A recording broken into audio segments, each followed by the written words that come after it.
नमो वरहंतारं नमो सिद्धारं नमो आर्याणं नमो वज्रायाणं नमो लोये सर्वसाहुरं शुद्धात्मानमनेकान्तं साधुमुत्तं मङ्गलं वन्दे सन्द्रष्टसिद्ध्यर्थं संदष्टार्थप्रकाशकम् मङ्गलं भगवान् वीरो मङ्गलं गौतम गणे मङ्गलं कुन्दकुन्दाद्यो जैनधर्मोऽस्तु मङ्गलम् सर्वमङ्गलमाङ्गल्यं सर्वकल्याणकारकं प्रधानं सर्वधर्माणां जैनं जयति शासनम् नमः समयसाराय स्वानुभूत्या च कासते चित्स्वभावाय भावाय सर्वभावान्तरक्षुते रम्यजिनं वीरम् अनन्तवर्णानगंसनसहाबम् मोक्षामणियं सारं केवल शुभ केवली भंगम।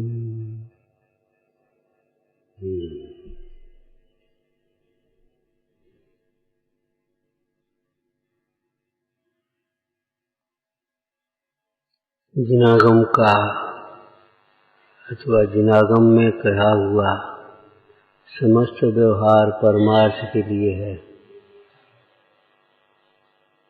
समस्त नियम अपने सारभूत शुद्धात्म तत्व की प्राप्ति के लिए हैं।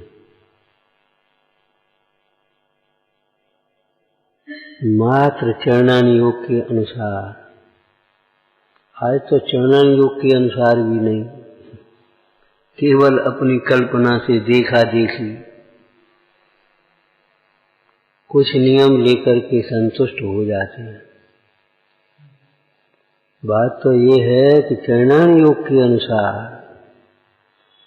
नियम करके संतुष्ट मत हो जाना, अटकना नहीं। पुण्य तत्व भी पाप है, इसका अर्थ क्या है? विचारना। पुण्य तत्व को योगेंद्र देवाचार्य ने पाप कहा। मतलब ये है कि तुम पाप को छोड़ करके पुण्य कार्यों में थोड़ी से लगे और संतुष्ट हो गए बस। अब नहीं नहीं नहीं भाई, विचारो। ये पुण्य तत्व आश्रव तत्व है, बंध तत्व है। धर्म का सहचर होने से इसे व्यवहार में से धर्म कहा गया है,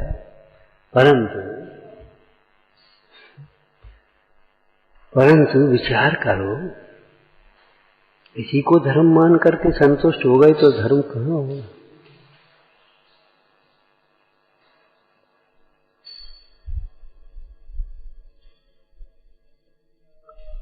मोह है ये, मोह की मंदता में ये पुण्य भाव हो रहे, मोह की तीव्रता में ये पाप भाव और मोह की मंदता में पुण्य भाव।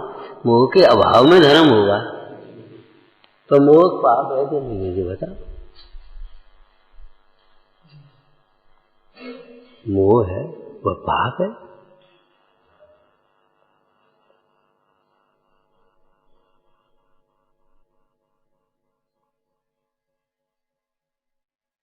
जो अपना स्वरूप नहीं है उसी को तुम मान करके बैठ गए हो, बस यही होगा। विचार करो क्या होगा। अटकना नहीं, अटकना नहीं,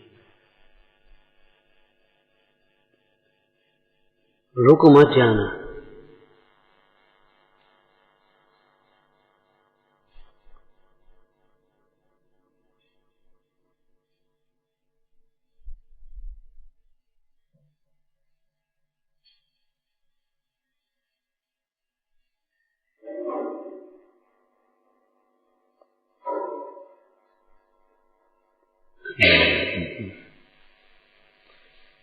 परम आलोचना की चर्चा चल रही थी।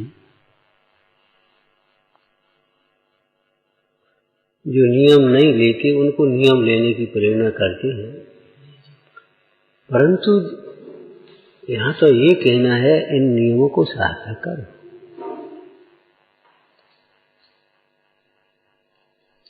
मनुष्य पर्याय बहुत दुर्लभ है। अरे हमें तो मिल गई, अब दुर्लभ सुलभ जो कुछ होगी, लेकिन मनुष्य भाव को सार्थक करो। ये जिन वचन मिलना बहुत दुर्लभ है भाई, अपन को मिल गए, अब जिन वचनों को सार्थक करो, सफल करो। मूल बात ये है, उपदेश ऊंचा चढ़ने के लिए दिया जाता है। ऊंचा चढ़ने का मतलब ऊंचा का मतलब जो ऊंचाई नहीं, क्षेत्र की गुणस्थान चढ़ो। तो गुणस्थान कैसे चढ़ पाओगे? जब गुणस्थानातीत चैतन्य भगवान आत्मा का लक्ष्य होगा तब गुणस्थान चढ़ पाओगे।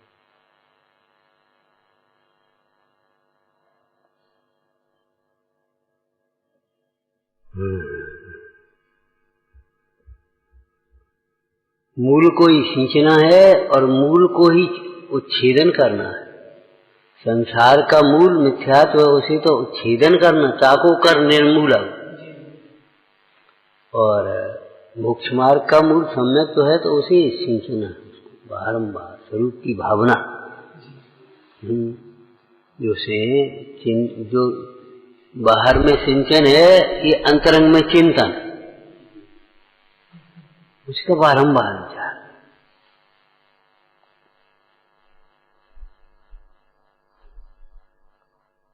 सिद्धांतों का प्रयोग करना सीखो। यदि प्रयोग करना नहीं सीखे तो काम नहीं बने। कोई वैद्य से ये कहे ये तो औषधि हमारे घर ही रखी है, अरे घर तो रखी है, उसका प्रयोग तो कर भाई। ये तो हम जानते हैं, तो जानते हैं तो उसका प्रयोग करो।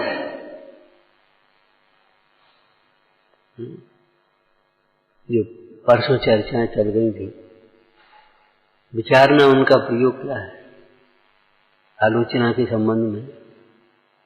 अपने दोष को बड़ी जल्दी सहज भाव से स्वीकार करना, बिल्कुल उसमें तर्क कुतर्क लगाने की जरूरत नहीं।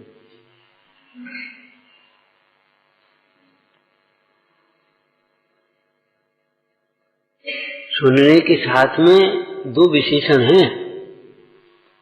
एक विशेषण बोलो, हाँ एकाग्रता से सुनो, और दूसरा विशेषण पद्मनंदी स्वामी का प्रसन्नता से। तब समझ पाओगे, तब उसका कुछ भाव मिलेगा।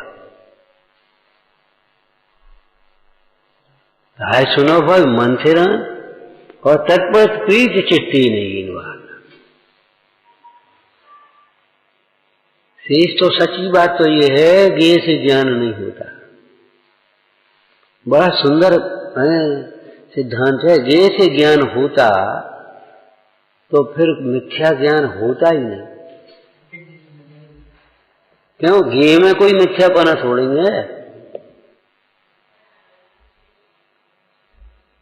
होता कुछ है, दिखाई कुछ देता है। उस खेत में आदमी खड़ा ही नहीं है, वो बना दिया है लकड़ी को कमीज पहना करके दिखा दिया, और दिखाई क्या दे रहा? आदमी खड़ा है। रेल की पटरियां मिल ही नहीं रही हैं, नदी के किनारे मिल ही नहीं रहे हैं, और दिखाई दे रहा, बिल्कुल दिखाई दे रहा। क्या देखो जी मिल गई वहां जाकर। ये भ्रम क्यों है? ये से ज्ञान नहीं होता। फिर भी ज्ञान के लिए ज्ञेयों में ही उपयोग को भ्रमाता रहे, ज्ञेयों का ही आश्रय करता रहे, तो ये भूल नहीं है तो क्या है बता?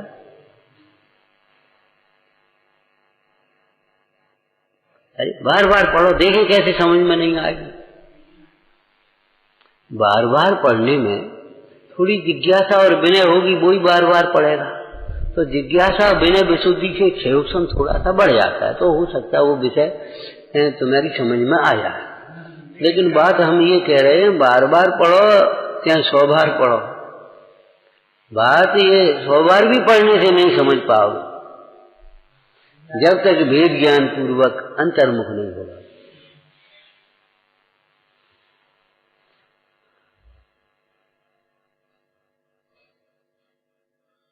कई लोग मतलब कहते भी हैं ये ग्रंथ हमने 100 बार पढ़ा। अरे एक बार तो पढ़ लिया, हम 1 से 8 परिक्रमा कर ली भाग भाग करके, और ये नहीं देखा रात में कीड़े गिर रहे और परिक्रमा कर रहे, ये नहीं देखा कि हिंसा भगवान कहाँ बैठे है, कैसे बैठे है। हमने 1 से 8 परिक्रमा कर ली। अरे 1 से 8 परिक्रमा, एक परिक्रमा तो कर ली। परिक्रमा का मतलब चारों ओर है, चारों ओर से देख तो सही, द्रव्य गुण पर्याय से देख तो सही है, द्रव्य क्षेत्र काल भाव से देख तो सही उसे।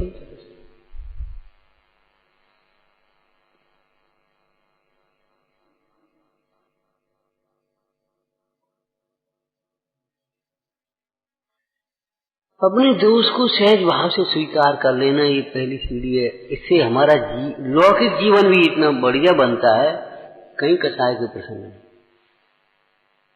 हम कहते कितना ही बड़ा अपराध हो जाए, शराब का 4 में लिखा है तो लिखा ही है, विनयवान को दंड देने का भाव नहीं होता। विनयवान को दंड देने का भाव नहीं होता। विनयवान की विराधना देवहू नहीं कर सकते। आप कहीं जा रहे हो, कोई अधिकारी हो, आप कोई गलती तो हो गई, अब आप जो सजा दें, माफ करें, क्षमा कर, ये भाषा मत बोलो। सर आप गलती तो हो गई, अब आप जो दंड दें, वो शकल देख है, और नहीं तो इससे पूछ लो,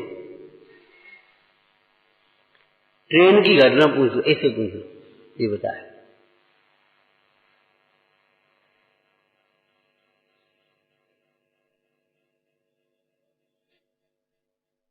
टीटी आया और वो रिजर्वेशन का डिब्बे में बैठे, कार में बैठ गए।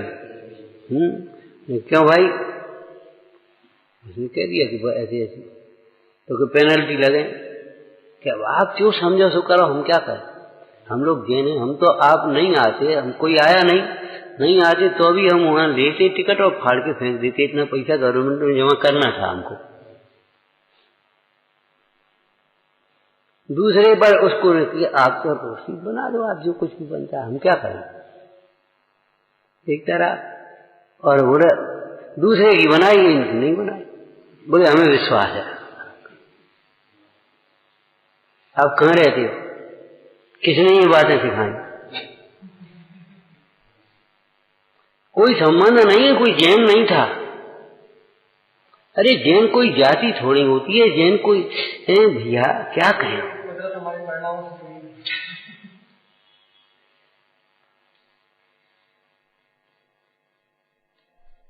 विनयवान की विराधना देवहू नहीं कर सके, ऐसा लिखा है।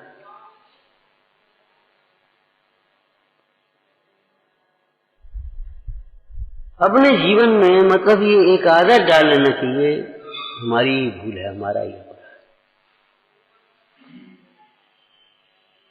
अरे भाई, पंचम काल भरत क्षेत्र में किसी ने हमें जन्म नहीं दिया है, हम अपने ही परिणाम से अपनी विराधना और थोड़ा बहुत पुण्य है सो यहाँ आकर के बैठे।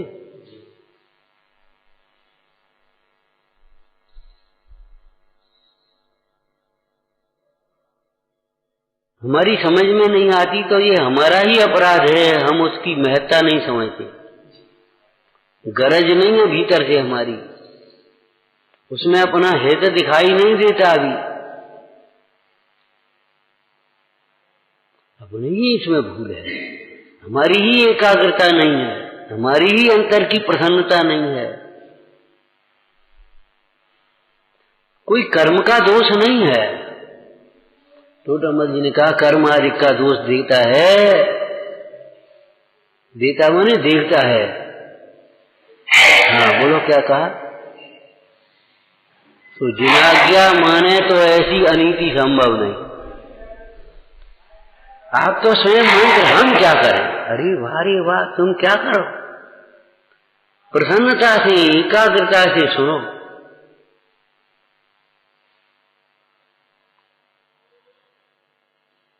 जो कह रहे हैं सो करो। जिस चाहे किसी प्रसंग में भाई सामने वाला जो कह रहा हम क्या करें, भाई जो कह रहे हैं सो करो।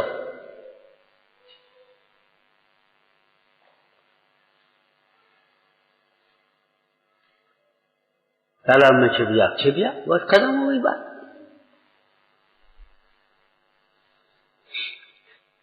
ये तो लौकिक बात है, आलोचना अधिकार। जिस सिद्धांत का प्रयोग नहीं है वो सिद्धांत से कोई लाभ नहीं होगा। ये बौद्धिक व्यायाम नहीं है।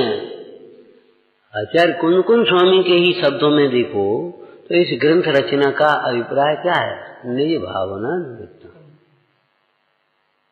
क्या मतलब है? इसको अपनी भाषा में बोल लेना। इस ग्रंथ के द्वारा अपने आत्म तत्व की, आत्महित की भावना बाना। अब भावना का स्थूल अर्थ तो बारंबार विचार करना है, और वास्तव में फिर भावना का सूक्ष्म अर्थ ये है कि उसमें घुट मिट जाना। भावना दी ना रस की, चूर्ण में नींबू की रस की भावना दी, ग्वार पाठे की रस की भावना दी, आयुर्वेद है बोले। तो भावना का मतलब क्या है? वो रस ऊपर पड़ा रहे और वो नीचे औषधि पड़ी रहे, ये भावना नहीं हुई। भावना माने ऐसी आत्मा के साथ अभिन्नता आ जाए, ये भावना का फल। परमात्म प्रकाश आदि ग्रंथों में निर्विकल्प भावना को ही चारित्र कहा। वहां भावना चारित्र के अर्थ में प्रयोग हुई है, तो उसके दो अर्थ लेना। निर्विकल्प भावना वो निश्चय चारित्र, और सविकल्प भावना बारंबार विचार करना, ये व्यवहार है। ध्यान रखना, सविकल्प भावना यही शुभ भाव है। आत्म तत्व के आत्म स्वरूप का बारंबार विचार करना, यही तो प्रशस्त भाव है, शुभ भाव। और नहीं तो स्थूल शुभ भाव को तुम समझ रहे हो भाई, ये है शुभ भाव, धर्मानुराग।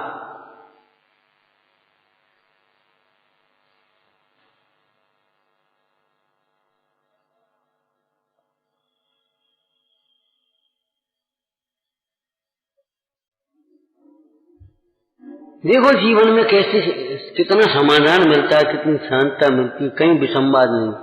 हमारी ही भूल है। बिना समझे नहीं, एक तकिया करा मत बना, वो हमारी गलती हो गई। क्या गलती? क्या पता ही नहीं।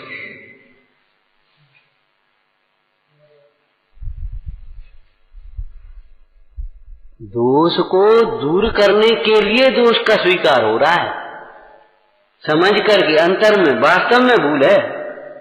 खुश करने के लिए हमारी गलती हो गई, हमारी गलती, हमारी गलती, ये खुश करने के लिए नहीं है, वास्तव में है। और इसमें अगर मायाचारी हुई तो मायाचारी का फल मिलेगा। वास्तव में अपने को गलती अपनी नहीं लगे और ऊपर से हम कह भी दें तो दुख होगा और कुछ नहीं होगा।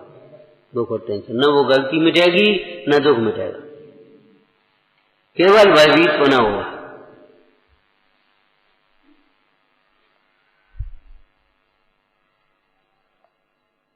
हमारी क्या गलती है? अरे देखो तुम्हारी क्या गलती है, तुम्हारा सही क्या है, तुम्हारा सही नहीं है वो गलत है। गलती का एक ही परिभाषा है, जो सही नहीं है वह गलत है। इस शैली का दूसरा वाक्य बोलो, तीसरा बोलो, बोलते जाओ। जो स्व नहीं है वह पर है, जो उपादेय नहीं है वह ही है, जो धर्म नहीं है वह कर्म है, जो सुख नहीं है वह दुख है। यथा योग्य विनय नहीं हुई, ये अविनय है।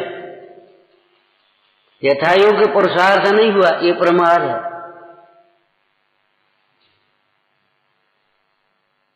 अभी प्रमाद है। अब यथा योग्य शब्द लगा लेना, ये आचरण का विषय है ना, इसलिए यथा योग्य।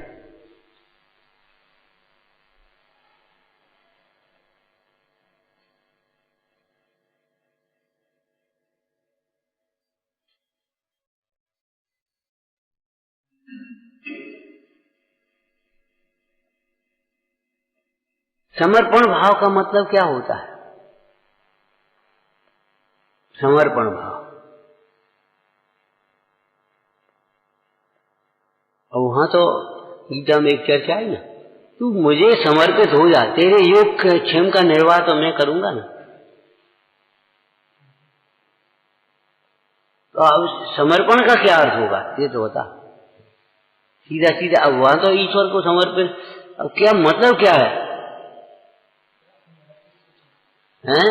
समर्पण का मतलब ये है, जैसे लक्ष्मण ने कहा था, पहले तो उनको आई गुस्सा सी, आक्रोश, ये क्या हो रहा है, राम का राज्याभिषेक होना था और बस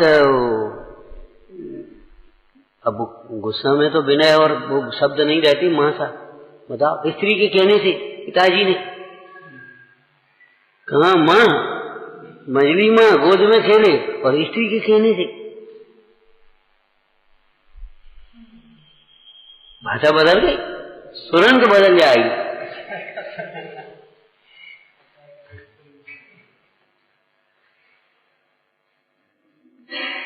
थोड़ी देर में ठंडा हुआ परिणाम। अब क्या सोचने लगे बता, न्याय क्या है, ये तो राम जाने, हमारा काम उनकी सेवा करने का है। वे यहाँ रहते तो यहाँ सेवा कर रहे, जंगल में जा रहे तो हम जंगल में। ये हमारे सोचने का विषय नहीं है।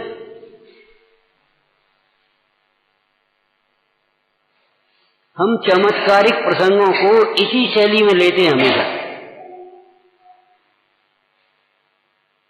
सीता के अग्नि परीक्षा के समय में अग्नि का जल हो गया, ये बहिर आत्माओं को चमत्कार दिखता है, और हमें ये चमत्कार दिखता है कि जिनेंद्र भगवान के वचनों की श्रद्धा होने के कारण ऐसे प्रसंग में भी आकुलता नहीं हुई, क्षोभ नहीं हुआ, अधीरता नहीं। ये है चमत्कार।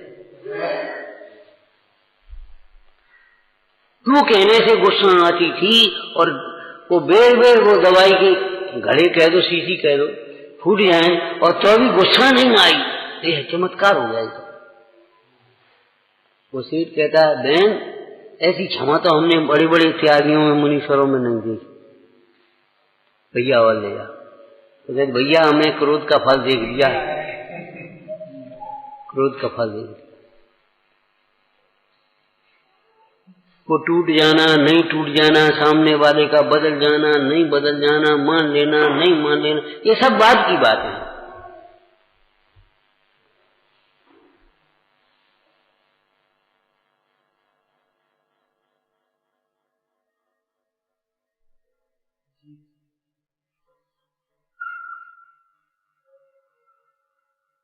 भोजन मिलना कि नहीं मिलना, ये सब बात की बातें हैं। न मिलने पर आकुलता नहीं होना, ये है भक्ति का फल।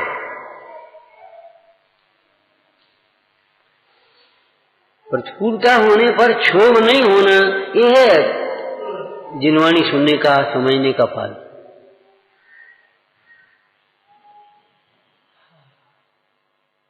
बस इसी को चमत्कार समझो। बाद बाकी काय का चमत्कार, ये तो पुद्गल का परिणमन है भैया, है परिणमन में हो रहा है, हम क्या करेंगे उसको चमत्कार।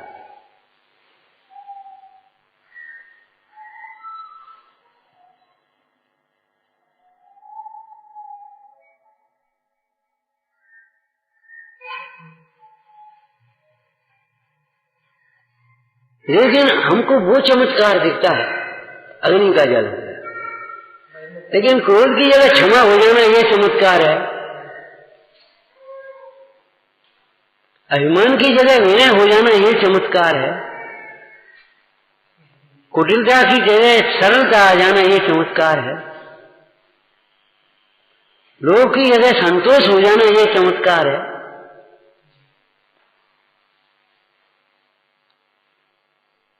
नहीं समझ पाएगा, अभिमानी जीव नहीं समझ सकता।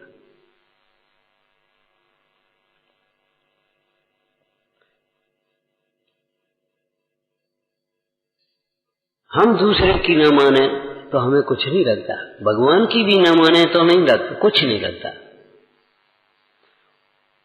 एहसास तब होता है जब हमारी कोई नहीं मानता। हम सहयोग नहीं करते, मने कर देते किसी भी प्रसंग में, तो हमको कुछ नहीं लगता। एहसास कब होता है? जब हमारा कोई सहयोग नहीं करता और हमसे मने कर देता, हम नहीं कर पाए, तब एहसास होता है, तब ये लगता है ये अन्याय है।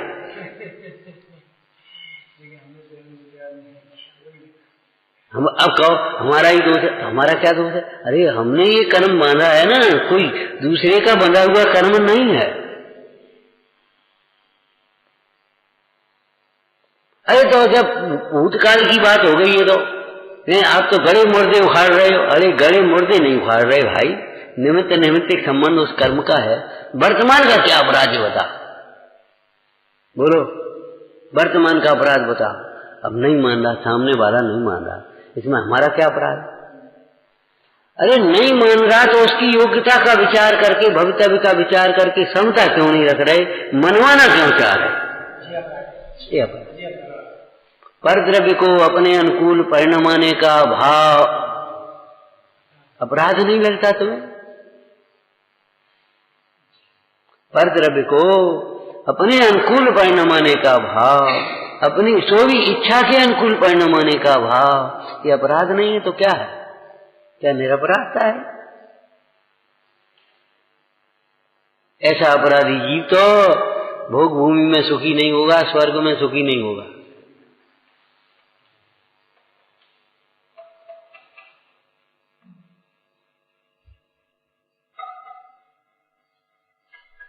कोई हमारी नहीं मानता इसलिए हमें दुख होता है, ये बात मिथ्या है। इसमें कारण कार्य घटित नहीं होता। हम उसे अपने अनुसार परिणमाना चाहते हैं, इसलिए दुख होता है ये।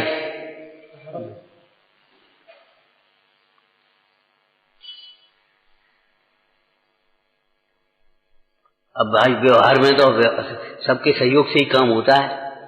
व्यवहार का काम व्यवहार आपको सहयोग से होता है, तो वो सहयोग भी विनय से, विशुद्धि से मिलता है,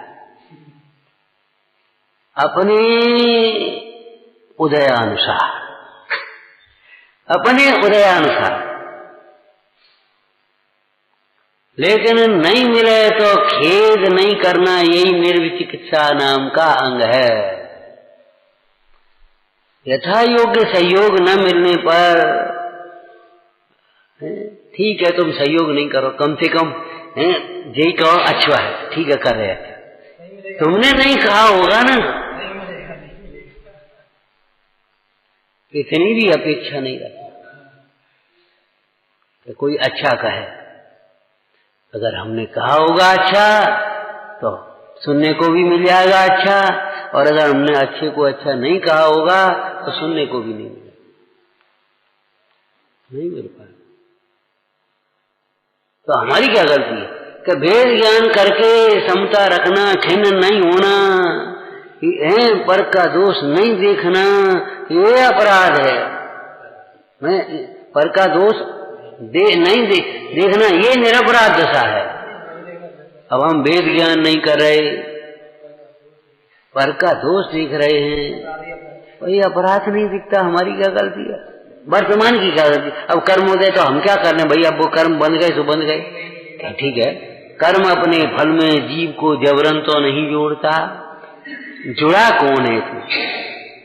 एक दृष्टांत दिया था हमने, याद है? ये तो बहुत पुराना दृष्टांत हो गया ना। अब ये हाथ का हमारा क्या अपराध है, इसने आकर के मारा है, तो ये खड़ा क्यों है? अब मार के बता हमारा तो भाई, ये तो बिल्कुल ये तो ऐसी है कि जितने दबते जाओगे उतना दबाता जाएगा, नहीं दबाता जाएगा, टूट जाएगा, वो दबाना भूल जाएगा। कैसी बातें सोचते हो? अच्छा नहीं तो आ जाओ यहाँ, आओ, दबाओ इसको, दबा इस पत्थर को, दबा दो, टूट जाएगा, कुछ नहीं होगा, इसको दबा।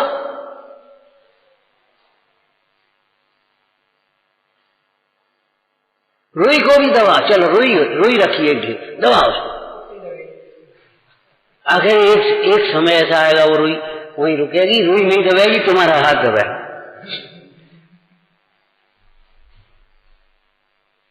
ये सिद्धांत भी आपका कल्पित है। आपके द्वारा बनाया हुआ सिद्धांत कल्पित है कि जितना दबते जाओ उतना दबाता जाता आदमी। नहीं, बिल्कुल नहीं, कतई नहीं। जितना उदय है उतनी ही प्रतिकूलता होती है, उससे ज्यादा नहीं होती।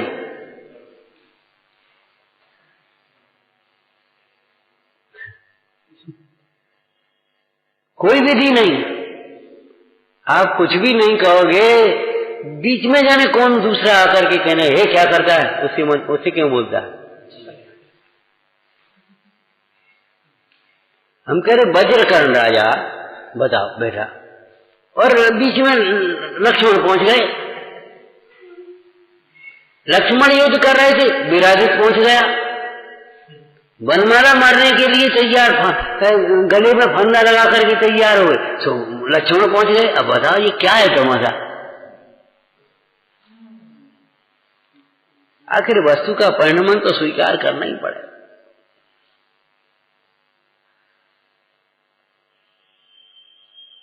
और अपना दोष स्वीकार करना ही पड़ेगा। मैंने हम पहली सीढ़ी चढ़ जाओ, मोक्ष महल की प्रथम सीढ़ी सम्यक दर्शन आता ना। अब यहाँ इसी शैली में आलोचना की पहली सीढ़ी,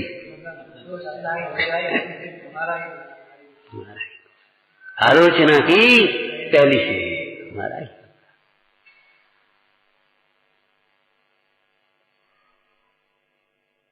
ही लगाना, भी मत लगा लेना कहीं, तो फिर अनेकांत कैसे बनेगा। बोलो बोलो, अनेकांत कैसे बनेगा।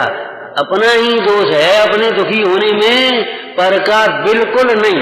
कतर्द परेशान दूसरम तत्र नास्ति। क्या शब्द है। कतर्द परेशान दूषणम तत्र नास्ति। यदि भवत राग दोष दोष प्रसूति, जो राग देश की उत्पत्ति हो रही है, कतर्द परेशान दूषणम तत्र नास्ति, उसका 1% नहीं है, बिल्कुल 100% तुम्हारा ही, तुम्हारे दुखी होने में।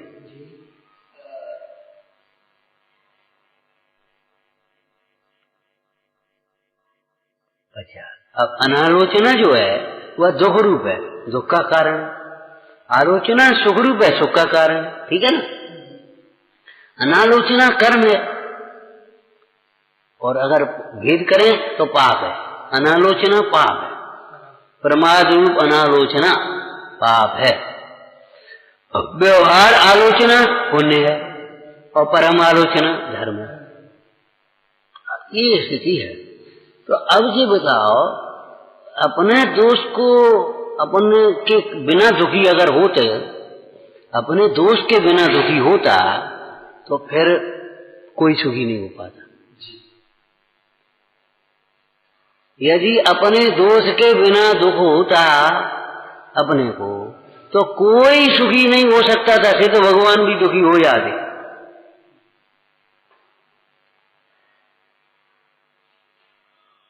और तो और उन्हें संसारी जीवों की सारी परिणतियां ज्ञान में भाषित हो रही हैं। ये नहीं है तुम्हारी हरकत मालूम नहीं है, ताकि हम अपने निश्चिंत हैं। हम कहते हैं ये तो सिद्ध भगवान की चर्चा है, अपने भरतेश वैभव पढ़ा है। दिग्विजय करने के लिए जब गए थे, तो वहां से एक तीर छोड़ा आत्म ध्यान करने के बाद, तो सीधा मगधामर की राजसभा में पहुंचा थी। उस पर पत्र था, निकालो कौन है, किसका तीर है, पढ़ो। आज तीर्थंकर ऋषभदेव का पुत्र, आज चक्रवर्ती भरत है। आओ,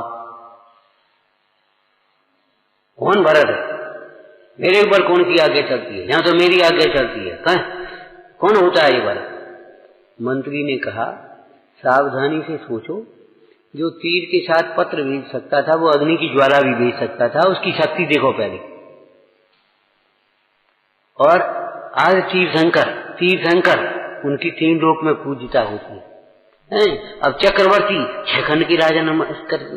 अरे चक्रवर्ती की सेवा करना ये आधीनता मत समझो, सुरक्षा समझो। बड़े पुरुषों की सेवा में नौकरी नहीं है, सेवा नहीं, एक हमारा बड़प्पन है, गौरव है।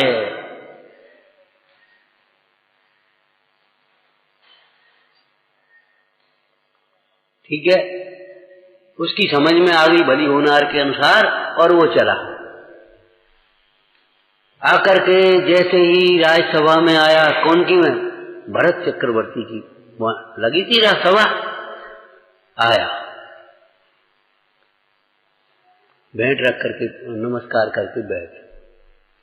क्यों मागर कल राजसभा में क्या क्या कह रहे थे?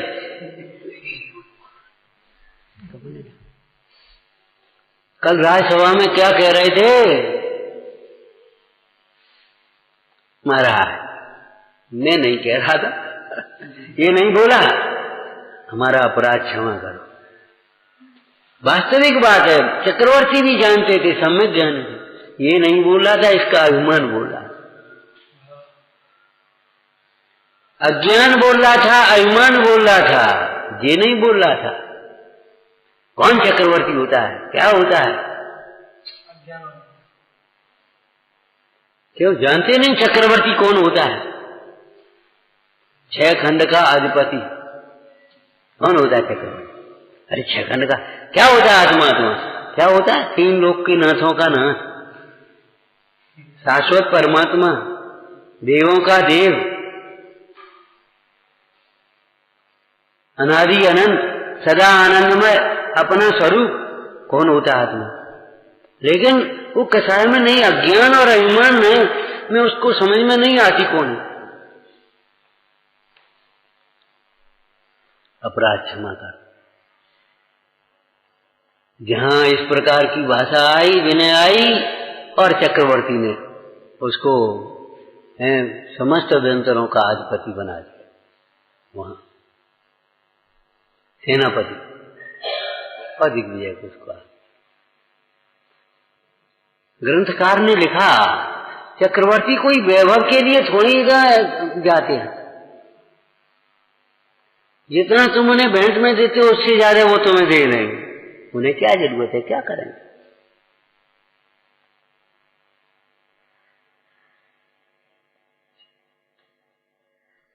अपराध भी केवल कर्म तक मत ले लेना, वर्तमान में लेना।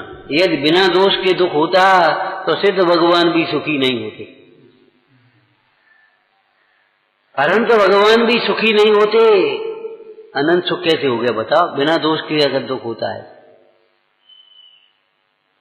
जहां दोष है वहां दुख है, जहां दोष नहीं है वहां दुख नहीं है। तो जब दुख है तो कोई दोष है, तो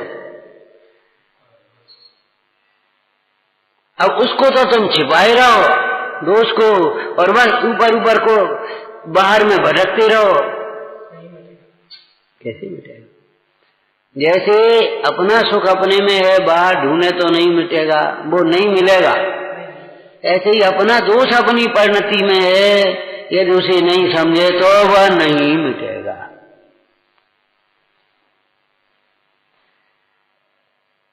आलोचना की पहली सीढ़ी,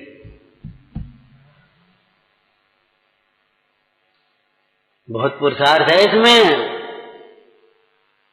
ये मोह की तीव्रता, अभिमान की तीव्रता ये स्वीकार नहीं करने देती। हमने आपको कहा था ये मार्ग देखा देखी का मार्ग नहीं है, ऐसा देख रहे होते ऐसा ही अपन ने कर लिया। ऐसे ये देखा देखी का मार्ग नहीं है, ये आत्मदर्शन का मार्ग है, अपनी ओर देखे। ये मार्ग उसकी समझ में आता है, और तब समझ में आता है जब जीव अपनी ओर देखता है। जब तक अपनी ओर नहीं देखता ये मार्ग समझ में नहीं आता। होने की बात तो बहुत दूर है। जैसा तुम कर रहे थे हम करने लगे, तो करने लगे ना, होने तो नहीं लगा। होना अलग बात है और करना अलग बात है।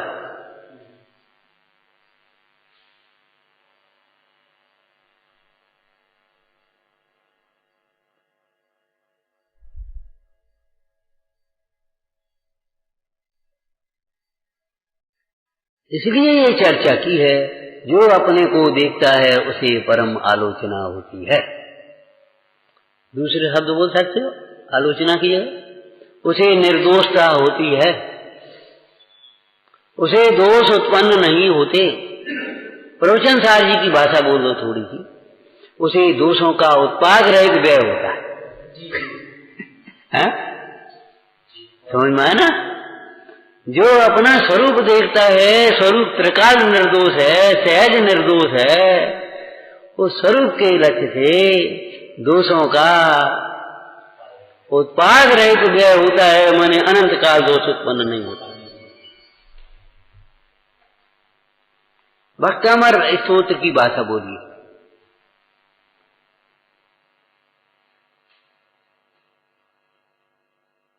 को विस्मयोत्र यज्ञाम गुणैरतिशय त्वं संसतो निर्वकाशया मनीषा। ये तो गुण का आ गया। हाँ बोलो। दोष रूप दोष के सपने नहीं आते उसे। जो ब्रह्म स्वरूप को निहारता हुआ ब्रह्मचारी होता है, उसे सपने नहीं आते। सपने में कोई स्त्री नहीं दिख रही, सपने में अब ब्रह्म रूप चेष्टा नहीं दिखती, पूर्व काल के भोग सपने में नहीं आ रहे।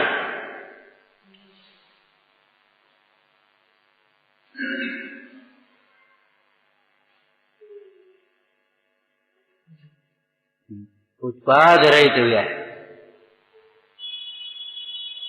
स्वयंभू की है चर्चा। प्रवचन सार जी में स्वयंभू की है ना। जो स्वयं से स्वयं को देखता है, तो जैसा स्वरूप है वैसा ही तो पर्याय में आएगा। किसी व्यक्ति का यदि फोटो खींचा जाए या दर्पण में प्रतिबिंब पड़े, तो जैसा है वैसा ही तो दिखेगा।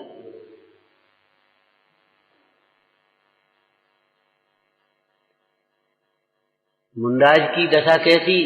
बस दशा यथा जात। और अंतर की परिणति कैसी? यथा ख्यात। क्या था? यथा ख्यात समझते होगे। जैसा स्वरूप है वैसा प्रकट है। तो स्वरूप तो दोष रूप नहीं है ना।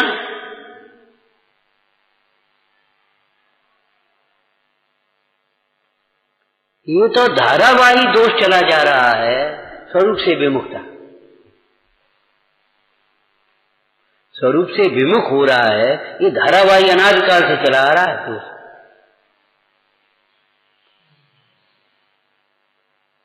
जैसे वो तुम्हारा टीवी का बुखार बना ही रहता है, आधी डिग्री 1 डिग्री बना ही रहता है, वो निकलता ही नहीं बिल्कुल। बाद बाकी बढ़ जाता है, घट जाता है, ऊपर ऊपर तो सब हो जाता है, लेकिन वो भीतर बना ही रहता है। ऐसे ये श्रद्धा संबंधी जो दोष है विपरीत, ये बना ही रहता है। या ज्ञान संबंधी दोष बना ही रहता है। अब जो आचरण में जो तुम्हारी प्रवृत्ति चलेगी, तो बता।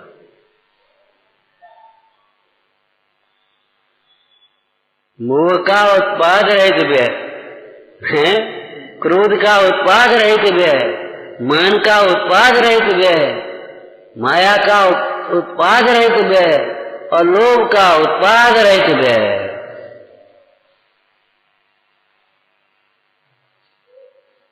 अब जी बता, अब इसके साथ में मन वचन को जोड़ लो।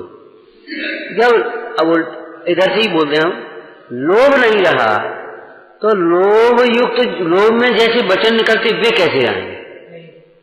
लोभ में जो क्रियाएं होती वे कैसी होंगी? लोभ की मुद्रा क्या होगी, वो कैसी होगी? नहीं होगी।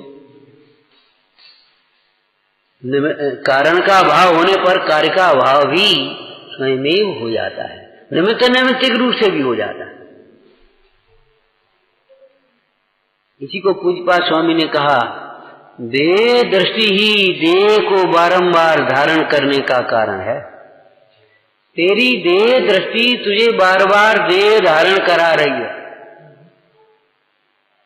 जब देह दृष्टि मिट गई तो अब सम्यक दृष्टि को देह क्यों धारण करनी पड़ रही है? कि अभी देह संबंधी राग नहीं मिटा, और जब देह संबंधी राग भी नहीं रहेगा, अब देह नहीं रहेगा। क्यों कर देह धरेंगे अब हम?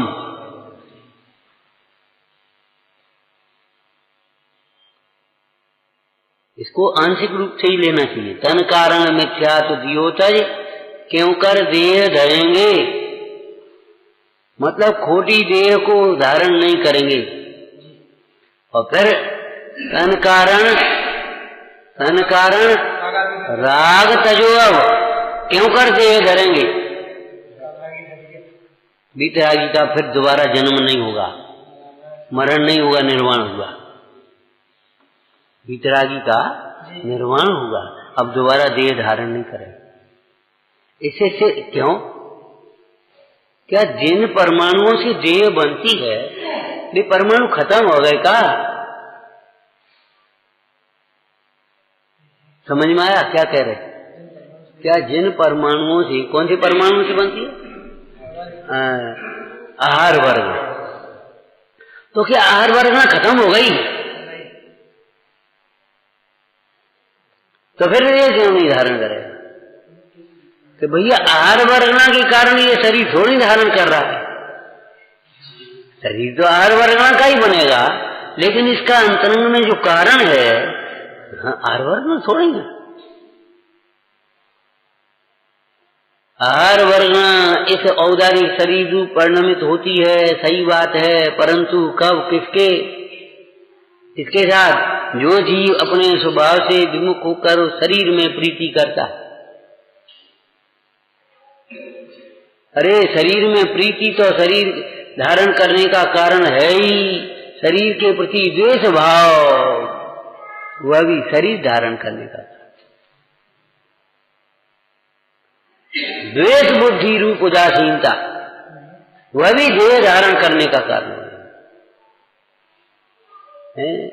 देह के प्रति तुम द्वेष भाव, शत्रु भाव रखो, इसको सुखा डालो बिल्कुल तपस्या के द्वारा, बाह्य तप के द्वारा, तो भी फिर देह धारण करो। इसलिए प्रीति अप्रीति दोनों से रहित चैतन्य पद। यहां प्रीति नहीं तो अप्रीति की तो बात ही नहीं है। एक बड़ा न्याय है ये, यह दोष के बिना दुख होता तो सिद्ध भगवान भी दुखी होते, कोई सुखी नहीं होता। अपने दोषों से ही जीव हैरान है, लौकिक भाषा में अपनी आदतों से हैरान है कह देते ना, ये अपनी आदत से ही हैरान है, परेशान है। यहाँ वो आदत को हमने दोष के रूप में यहाँ शास्त्रीय शब्द का प्रयोग किया। और कई बार थोड़ी बहुत समझ में आती है, क्या करें, वो आदत पड़ गई, वो हमारी आदत ही है। अरे तो आदत खोटी है, अच्छी नहीं है। आदत कहने से थोड़ी काम चलेगा। टोटोमल जी जैसे कहते, कुल परंपरा से न्याय नहीं होता। कोई चोर पकड़ करके अदालत में आए, वो कहे भैया हमारे कुल में ही चोरी होती रही है, हमारे बाबा भी चोरी करते थे, पिताजी भी चोरी करते थे, और हम भी चोरी कर रहे थे। अच्छा तो फिर इसका कुल ही परंपरा, कोई बात नहीं, इसको छोड़ो, ऐसा थोड़ी हो जाएगा। तो टोटोमल जी ने कहा, लोक में भी कुल क्रम से न्याय नहीं होता, तो भगवान जनेंद्र देव के शासन में लोक कुल क्रम से मोक्ष कैसे होगा?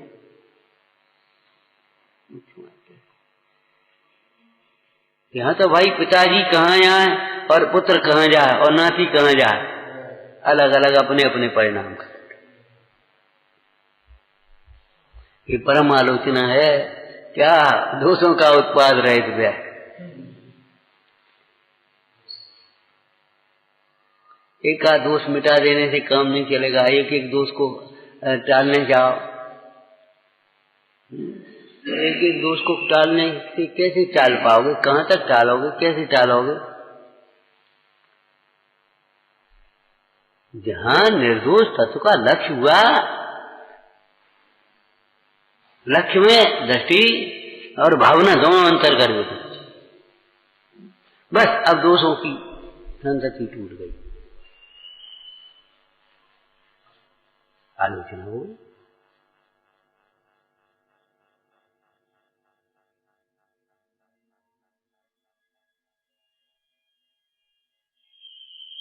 बड़ी बात तो ये है अपने स्वरूप का ध्यान बरते, और ध्यान न बरत सके तो कम से कम श्रद्धांत तो आ जाए। तो ऐसे ही दोष मिट जाए ये तो बड़ी बात है, लेकिन कम से कम दोष स्वीकार तो हो। हमारा ही दोष है काय में हमारे दुखी होने में, हमारी दुर्दशा होने में। और इसको और छोड़ दो, हमारा तिरस्कार होने में, हमारा अपमान होने में, हम स्वयं गरीब होने में, अमीर होने में, हैं रोगी होने में, निरोगी होने में, हमारा ही दोष है।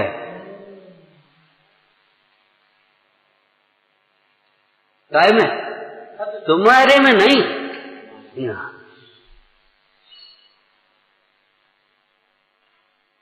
बाद बाकी व्यवहार फिर बहुत प्रकार के बताया था ना उस दिन।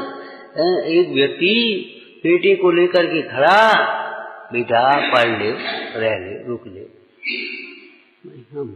हम नहीं। आंखों में आंसू आ गए उसके पिता के। महाराज क्या करें, हमारी ही भूल है, हमने अपने बाबा को, पिताजी को ऐसे ही परेशान किया। मतलब 40-45 वर्ष का व्यक्ति वो कह रहा महाराज हमारी भूल है, आज याद आ रही है, हम भी ऐसे ही करते थे।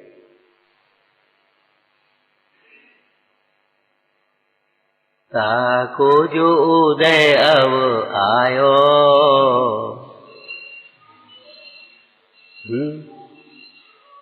उसका उदय आया, लेकिन ध्यान रखना ये उदय तुम्हें जबरन अपना परिणाम नहीं जोड़ रहा, उदय तुम्हें दुखी नहीं कर रहा।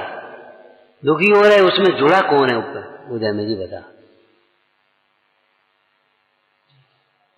उदय में जुड़ा कौन है? पापोदय में भी सुखी रहे, पापोदय में भी सुखी रहे जिनने अपना उपयोग नहीं जोड़ा, और पुण्योदय में भी दुखी रहे जिनने इनमें उपयोग जोड़ा।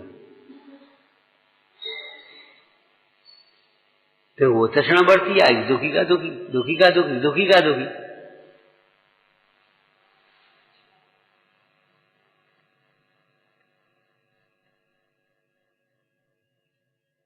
जो परिणाम होता है उसकी सारे समवाय एक साथ में बनते हैं, और नहीं होता तो कोई समवाय नहीं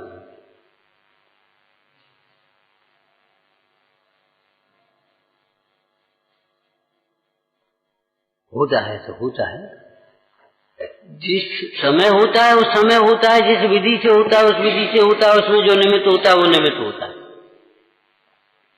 ये सैद्धांतिक चर्चा है, सिद्धांत। अब इसका प्रयोग करो। अब आप किधर खड़े हो? प्रयत्न पूर्वक खोटे निमित्तों से बचो, क्यों? खोटे निमित्तों में परिणाम अपने खोटे होते ही हैं। कुसंग से बचो। किसी व्यक्ति को मकान लेना हो और उसका कोई मित्र बताए, सुनो दलाल बता दे भैया मकान बताएं बहुत सस्ता, कहाँ है? कि वो हरिजन मोहल्ले में है। मुसलमान, अरे हमें नहीं चाहिए, का हुआ हमें चाहिए।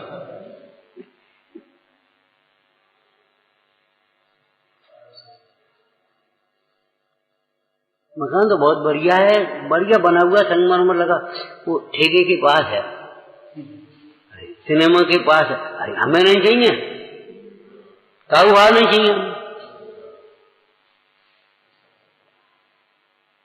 मकान तो है लेकिन महंगा है, बना भी जरा छोटा भी है, महंगा भी है। बोलो कहाँ है? आखिर बताओ। तो बिल्कुल मंदिर के पास है और उनके बगल में उनका घर है और वो बिल्कुल सामने बैंक है। अच्छा ठीक है, तो बताओ। क्या भाई, जब लौकिक में तुम इतने चतुर बनते हो तो मोक्ष मार्ग में मूल कैसे बन गए?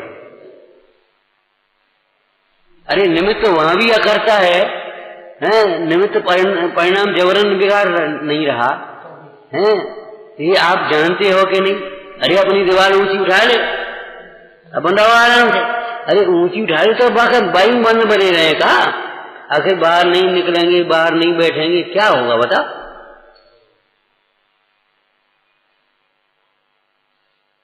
अगर उसी में बिल्कुल बंद रहना हो, चलो एक बार ये भी सोच ले कि कुछ नहीं फर्क पड़ेगा, लेकिन हमको तो 4 बार बाहर निकलना, आना जाना, बैठना उठना, ये सब ही होगा, तो फिर तो वो बेर करें। ऐसे जो अपने स्वरूप में ही लीन है उनको तो कोई फर्क नहीं पड़ेगा, चाहे कहीं बैठे हो चाहे कुछ हो। हमने आपको कहा था तीर्थंकर भगवान ने पहले तो वो 6 खंड का राज सब छोड़ा छाड़ा सब किया, शरीर पे धागा नहीं रखा, और वीतरागी हो गए सो एकदम ऐसे उठे अपने आप, और समोषण की रचना चारों ओर 12 सभा में, तो अब नहीं हटाई, क्या छत्रवत लगा दे, हटा नहीं, ये तो सब राग के कारण है, हटाओ। हम बता, जब भीड़ से बचने के लिए हम एकांत में आए थे जंगल में, ये 12 सभा लगा दी, बताओ देवता आगे जी इतने बनों बन की रचना हो गई, हमें नहीं चाहिए, हम तो बिल्कुल सादा, हमें तो तखत ले आवे, और नहीं हम अपने बैठे पत्थर पे बैठे,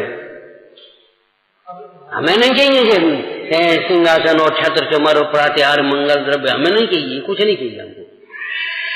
बता, ये नहीं कहा, अब नहीं कहा, क्यों? अब पूर्ण वीतरागता है।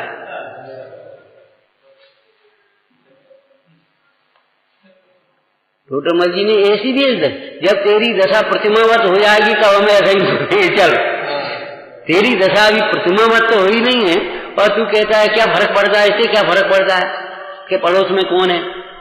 अरे नहीं, पड़ोस में कौन है बहुत फर्क पड़ेगा। अच्छा पड़ोसी ढूंढता है, और नीतिकार ने और कुछ लिख दिया, अरे अच्छे पड़ोसी ढूंढते हो, अच्छे पड़ोसी बनो। तुम अगर अच्छे पड़ोसी बन जाओगे तो कहो तो पड़ोसी भी अच्छा हो जाएगा।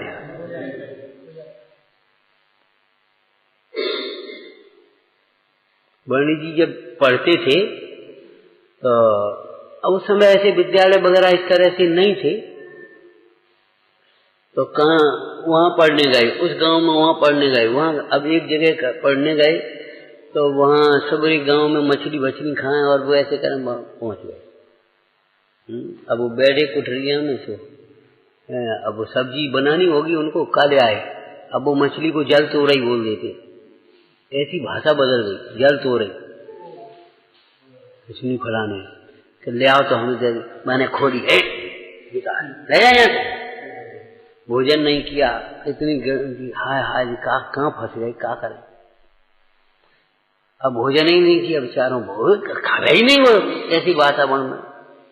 तो जो ब्राह्मण पंडित जी पढ़ाते थे उनको उन्होंने कहा भाई तो काम खराब है, तो उन्होंने सब गांव को बुलाया, छोटा गांव, भैया ये लड़का आ गया अपने यहाँ पढ़ने के लिए, और ये लड़का ऐसे नहीं खाता पीता, जितने दिन रहे अपन लोग ऐसा कराओ तो ठीक है।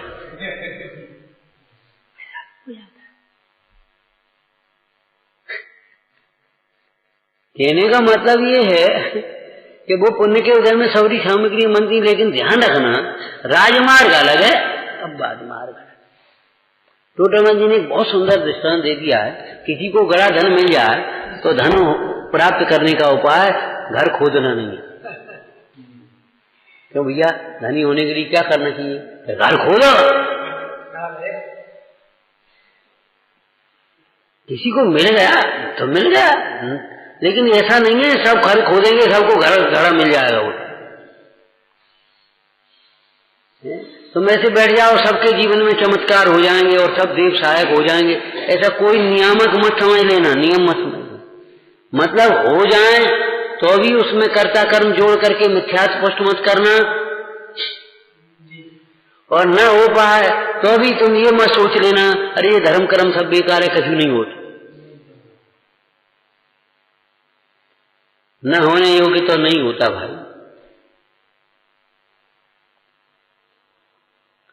चलना तो क्रम से ही पड़ा। जैसे सम्यक्त के लक्षण में टोटमल जी ने क्या लिखा, जहां होते हैं वहां चारों लक्षण होते हैं, नहीं होते तो चारों नहीं लक्षणाभास होते हैं।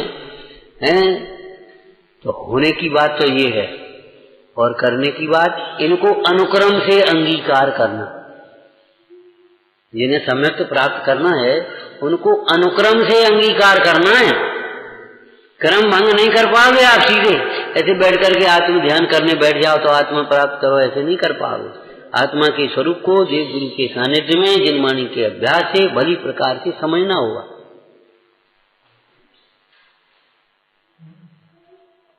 विचारना। सीढ़ी पर पैर रखते जाओ, चढ़ते जाओ।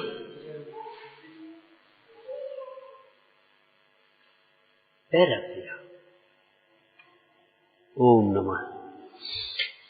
हे देवी तेरी वंदना मैं कर रहा हूँ, इसलिए चिंतामणि प्रभु है सभी वरदान परिणाम शोध समाधि मुझ में का संचार हो प्राप्त स्वात्मा की तथा शिव